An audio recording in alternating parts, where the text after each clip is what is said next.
You know what I want to ask you? Was there ever a time like when you was doing this shit that it bothered you? Like the backlash, like it started to get to you after a while? Because people be wanting to get you, they want to pack you up and get you up out of here. Oh yeah. The Farrakhan thing bothered me. Oh yeah. Yeah. When I misquoted, that was nasty. Yeah, when I misquoted Farrakhan, and at the time I had someone around me that was pushing me to not apologize, to like stand my ground, even though I felt that I should apologize because I was wrong in the misquote. Right. But they were like, and this was someone close to me, and I had to choose between them and other people in the public and everything else like that. And I felt that at the time I made the wrong decision. And it bothered me for a long time. And when that person was no longer in my life, I came back and started apologizing. At first I did Willie D show, and then I just kept talking about it, kind of like I'm talking about it now. And then Jamar came back. Yeah. He did the show. Me and my son are cool again. Most people that I kind of had issues with during that time, it's been squashed. Right. Not everyone. Yeah, we know. For most people.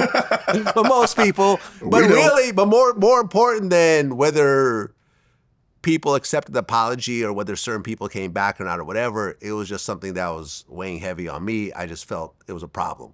And even though a lot of people, at the end of the day, my business didn't suffer. Vlad TV kept doing its thing. I didn't do it because I was pressured. I didn't do it because I needed the money. I didn't do it because the business was in a decline. I just felt like, okay, this is something I need to fix because I was wrong. And it's okay to say you're wrong. 100%. Right? And even though it took me a few years to say it, I still said it. I didn't have to say it. Right. And that was one of the things that kind of bothered me. Okay. And that was the one, did you ever think about like speaking to Farrakhan directly?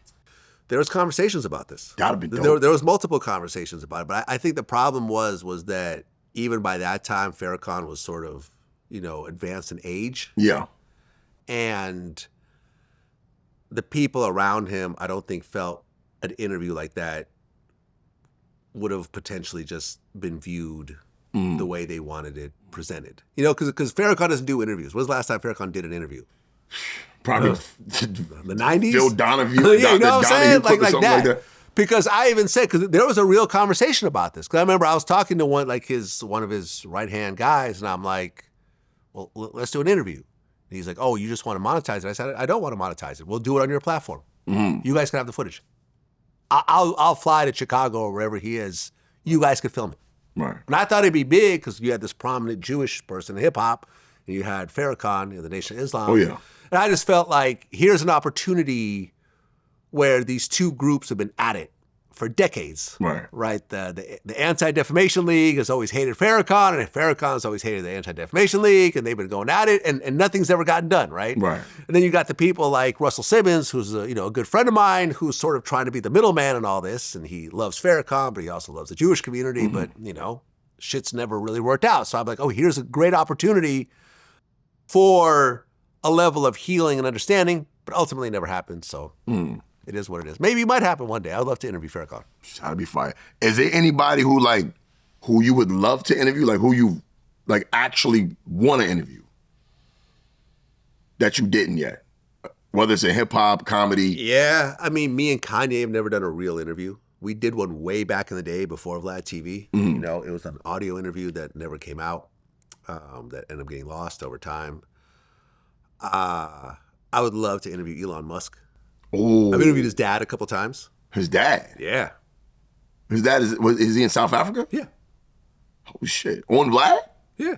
There's two interviews with Errol Musk, actually. Errol Musk? Errol Musk. Yeah, Elon's dad. That shit sound like a deodorant or something. Right. Errol Musk. It's like an incense flavor. You know what's crazy about that interview, and we talked about this, is that his dad got remarried and had a stepdaughter who I think was 3 at the time. Later on in life, he ended up having 2 kids with her. Wait a minute. And they had so Elon Musk's dad had a kid with his stepdaughter? Yes, 2 kids. Wow. It's got a 40-year age difference or something like that. Yeah, that's nasty. That's a nasty South African man, right? Yeah, so Elon Musk, Obama, Eminem. Oh, you've never interviewed him? Eminem would be dope. Never even met him. Because Eminem doesn't really do interviews either. He doesn't really do interviews, yeah. Yeah. Trump would be a great one. Trump would be It fire. almost happened during the election. It was. I think that's when it would happen. conversations. It had to be during. Let me ask you something. I mean, we came close, but it didn't happen. Yeah, people saying how Trump is going to run for a third. He's trying to change the. Well, you know, if Trump runs for a third, you know who Obama. could run? I saw Michelle talking about it. run. But here's my thing. Yeah. I'm gonna be real with you. I don't think Trump's gonna make it. What do you mean? I don't know why people don't. Why they think they just ignore his age. Like death is not imminent for this. Yeah, I mean he's old. He's an old fat white man. He's gonna die, bro. Like, Yeah. Well, I don't think he'll make it another term. Yeah, I mean I don't know. Health wise, he's sharp. I feel like people like Trump will outlive all of us. People like that always live forever. You know until what I'm they saying? sit down. Like, look at Sammy the Bull. He's like 85. He's killed 19 people. Everyone he told on is dead, and he's still alive and kicking. Yeah, the worst people get blessed with the longest lives. There you go. There you go. Yeah, I would say Robert Duvall wasn't a bad guy. No. Robert Duvall was what, 95? Yeah, something like that. Yeah, there's a lot of what's his guy name? Lucky Luciano. He lived very old. Okay. Yeah. And he died in Italy. He didn't even I don't even think he went to jail. Yeah.